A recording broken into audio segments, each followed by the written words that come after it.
अस्सलाम वालेकुम। कुछ लोगों की रिक्वेस्ट आई थी कि जी आइटम फाइंडिंग सर्च करने में कुछ इश्यूज आ रहे थे, तो मैंने सोचा एक हम टेस्ट रन कर लेते हैं। और ये उस पर्पस के लिए होगा कि अगर आपको अमेज़ॉन पे ड्रॉप शिपिंग कर रहे हैं आप, और आपको आइटम्स किसी और रिटेलर से उठा के सेल करनी है, तो उस लिहाज से रिसर्च कैसे होगी। कोई भी आउट ऑफ योर माइंड, मतलब आपके जहन में कोई ऐसे कीवर्ड्स आ रहे हो, आप वो लिख के सर्च कर लें, या मूवर्स एंड शेकर्स का जो सेक्शन है अमेज़ॉन का, आप वहाँ से चेक कर लें। या फिर आप जो है कोई रैंडम कीवर्ड्स लिखते हैं, वहाँ से भी आपको मिल जाएंगे। जैसे रैंडम कीवर्ड्स हम ये लिखते हैं तो आपको बहुत सारे आइटम्स मिल जाती हैं। या फिर आप जो है वो कैटेगरी वाइज भी जा सकते हैं, कैटेगरी में जाएं, सब कैटेगरी में जाएं, मज़ीद सब कैटेगरी में जाएं और कोई स्पेसिफिक आइटम्स वहाँ से उठा के देख लें। तो इट रियली डिपेंड्स, बहुत सारे ऑप्शंस हैं। जैसे इसके अंदर तो ज़्यादातर बुक्स भी आ रही हैं, ई बुक्स भी हैं, बहुत कुछ है। तो बहरहाल हमें इन सब में नहीं जाना है अभी। हम एक क्विक ट्राई करके देख लेते हैं अमेज़ॉन पे। और मैं लिखूँगा लेट्स से स्टोरेज कार्ड।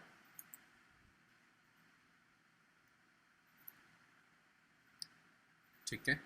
और इसमें अब जैसे डिफरेंट स्टोरेज कार्ड्स हमारे पास आ रही हैं, और हमें किस तरह से देखनी है वो आइटम्स जो कि जिसमें ज़्यादा पोटेंशियल है ड्रॉप शिपिंग करने के लिए, तो हम वो क्राइटेरियाज को डिस्कस कर लेते हैं। सबसे पहली बात कि जो अगर जिसमें 1 या 2 FPS सेलर्स आ रहे हैं, जैसे ये वाली आइटम है और स्पॉन्सर्ड भी है, तो मोस्ट लाइकली ये आइटम जो है वो आपकी ड्रॉप शिपिंग के लिए नहीं होगी, ये प्राइवेट लेबल हो रही होगी। ज़्यादातर ऐसी आइटम्स होती है जिसमें या तो अमेज़ॉन बैठा होगा या जिसके ऊपर कोई भी FPS सेलर ना हो। एक ही FPS सेलर है तो, या 2 FPS सेलर हैं, तो ज़्यादा चांसेस हैं कि वो 1 या 2 सेलर्स वाली आइटम जो होगी वो प्राइवेट लेबल होगी। हम वो आइटम्स ढूंढते हैं जिसमें काफ़ी सारे सेलर्स बैठे हों। जैसे फॉर एग्जांपल ये आइटम है, इसमें अमेज़ॉन सेल कर रहा है, अलबत्ता इसमें हीलियम मुझे यहाँ बता रहा है कि जी ये 23 सेलर्स इसमें मौजूद हैं। ठीक है। तो ये आप इसको कंसिडर कर सकते हैं, इस आइटम को अगर आप ओपन कर लें और इसको देख लें कि इसमें क्या डिटेल्स हमारे पास सामने हमें नज़र आ रही हैं। ठीक है, 23 सेलर्स इसमें मुझे बता रहा है और मिनिमम 59 है। हो सकता है यूज आइटम के प्राइस 59 हो। और यहाँ पर ये कहता है इनविजिबल हैंड का प्लगइन मुझे कि सेव $9.48। तो ये वॉलमार्ट के प्राइस मुझे बता रहा है। एग्जैक्टली इसमें इतने में वॉलमार्ट सेल कर रहा है या नहीं, वो एक अलग बात है, वो जाके हमें देखना पड़ेगा। मैं इस टाइटल को भी साथ साथ कॉपी कर लेता हूँ। वॉलमार्ट पे हम देख लेते हैं। वॉलमार्ट पे एक्चुअली में ये एग्जैक्टली सेम प्राइस पर है, तो हमें कोई फ़ायदा इससे नहीं होगा। ठीक है। तो हम अलबत्ता इसको गूगल कर लेते हैं, डायरेक्ट गूगल पे जाके देख लेते हैं कि अगर कहीं हमारे पास ये अपॉर्चुनिटी अवेलेबल है या नहीं है।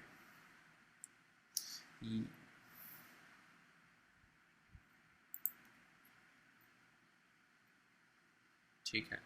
ये आइटम मुझे यहाँ पे तो नज़र नहीं आ रहा, गूगल शॉपिंग में तो मुझे नज़र नहीं आ रहा कि कोई इस प्राइसिंग में बेचे कि हम भी कोई प्रॉफिट उसमें बना सकें। तो ठीक है, हमें ये आइटम को इग्नोर करना पड़ेगा, हमें आगे बढ़ना होगा।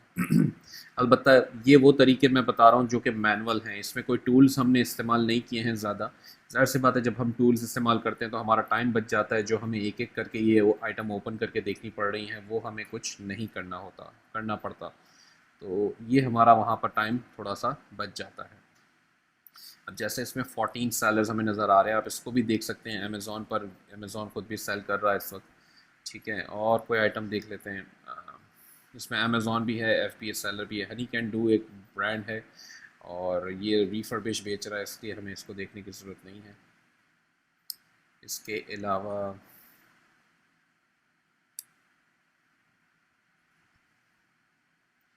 अब जैसे ये एक स्टरलाइट है, ये मुझे पता है कि स्टरलाइट के प्रोडक्ट्स हमने पहले भी सेल किए हुए हैं इस ब्रांड के, इसलिए इसमें मसला नहीं होता। तो मैं डायरेक्टली इसको ओपन कर लेता हूँ और मैं ये भी बता देता हूँ कि इसमें हमारे पास क्या हमें, जैसे इस वक्त आपको बता रहा है कि अमेज़ॉन सेल नहीं कर रहा, 23 सेलर्स इसके ऊपर मौजूद हैं और प्राइम भी कोई कह रहा है कि नहीं है इस वक्त। तो इसका मतलब ये एक अच्छी अपॉर्चुनिटी है कि इसके ऊपर कोई प्राइम सेलर नहीं है, जैसे आप कीपा में देख रहे हैं अमेज़ॉन नहीं है इसमें।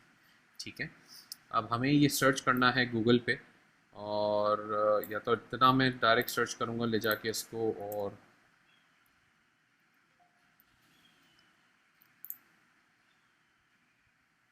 ठीक है, यहाँ पर ये महंगा है, अमेज़ॉन के प्राइस आ रहे हैं। जैसे यहाँ पर वॉलमार्ट बेच रहा है, 2 पैक ही बेच रहा है $27 में, इसमें शिपिंग भी ले रहा होगा वो। लेकिन हम बिल्कुल इसको चेक कर सकते हैं हमारे पास क्या अपॉर्चुनिटीज इसमें बन सकती हैं।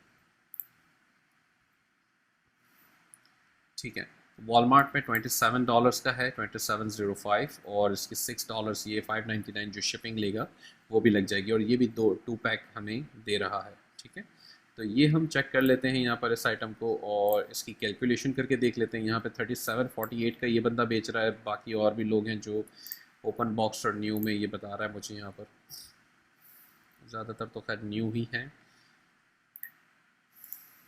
हम अपनी कैलकुलेशन करके देख लेते हैं कि 3748 माइनस 15%, ठीक है, 3185 हमारे पास बच जाते हैं।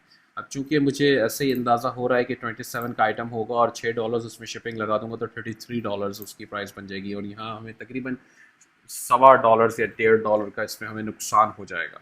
तो ठीक है, कोई बात नहीं, हम इसको मज़ीद कैलकुलेट करके देख लेते हैं। यहाँ पर देखें, अब ये 37 वाले तकरीबन 4-5 लोग 6 लोग बैठे हैं, बेच रहे हैं। हो सकता है ये डायरेक्ट अपना स्टॉक रख के बेच रहे हो सकता है कि ये वॉलमार्ट से ही ख़रीद रहे हों, लेकिन इन्होंने अपनी कैलकुलेशन के अंदर टॉप कैशबैक का या जो कैशबैक के अमाउंट इनको मिलने वाले हैं उसको भी इन्होंने फैक्टर कर लिया हो और ब्रेक इवन पे बेचने की कोशिश कर रहे हो। जैसे ये नया सेलर है बिल्कुल यहाँ पर, तो मुझे लग रहा है कि हो सकता है इसने कोशिश की हो, तो ये पॉसिबिलिटीज़ होती हैं। अब लेकिन इसमें एक 39 में भी सेल करने की कोशिश कर रहा है और उसके ऊपर है बाकी। तो अगर आप 39 40 पे भी करेंगे सेल इसको, तो आप पहले पेज पे आपके सेलर का नाम आ जाएगा, और इससे ये होगा कि, और दूसरी बात कि बाय बॉक्स के जो प्राइस हैं उसके 5% के अंदर ही आप रहेंगे, तो चांसेस आपके लिए भी बिल्कुल होंगे कि आपको बाय बॉक्स मिलेगा और आप सेल कर पाएंगे। वो बात अलग है कि आप इतनी फ्रीक्वेंसी में सेल नहीं कर पाएंगे जितनी फ्रीक्वेंसी में ये लोग कर रहे हैं ऊपर वाले। अलबत्ता आपको सेल्स मिलेंगी, डेली बेसिस पे नहीं मिलती हैं लेकिन अलबत्ता मिलती हैं। और ड्रॉप शिपिंग के मॉडल में यही यही सिनेरियो है कि आपको जो है वो बहुत सारी आइटम्स लिस्ट करनी पड़ती हैं, और ज़ाहिर सी बात है बहुत सारी आइटम्स होती हैं, तो फिर आपको यहाँ वहाँ से डिफरेंट डिफरेंट आपकी आइटम सेल हो रही होती है। किसी के ऊपर एक दिन के लिए, 1 घंटे के लिए, 2 घंटे के लिए, 4 घंटे के लिए आपको बाय बॉक्स मिल जाता है, और जितनी देर के लिए बाय बॉक्स मिल जाता है और वो डिपेंडिंग ऑन द BSR आपको सेल्स उसकी मिल जाती हैं। इसका BSR बहुत अच्छा है, जैसे आप देखेंगे कि स्टैटिस्टिक्स के अंदर मुझे कीपा बता रहा है लास्ट 90 डेज़ का 4000 है इसका BSR, और लास्ट 180 डेज़ का 3600, और अभी करंट भी जो है वो 6000 बता रहा है, जो कि बहुत अच्छा है, बहुत ज़्यादा अच्छा है एक्चुअली। तो आप इसको बिल्कुल लिस्ट करें, इसमें आपको बाय बॉक्स मिलेगा, बिल्कुल मिलेगा, फ़ौरन नहीं मिलेगा लेकिन ज़रूर मिलेगा, और आप जो है इसको सेल कर पाएंगे। तो ये मेरा एक तरीका है जो क्विकली आपको आइटम्स फाइंड आउट करने का, हमें देख के ऐसे पता चल जाता है। हाँ, ये बात अलग है कि आपके पास इसमें इस वक्त मैंने कोई टूल्स यूज़ नहीं किए, तो इसमें बाज़ औक़ात ये प्रोसेस लेंदी हो सकता है, आपको फ़ौरी तौर पे बहुत ज़्यादा आइटम्स ना मिलें, बट मिलती ज़रूर है। तो ये सिंपल तरीका ये है। ठीक है, थैंक यू।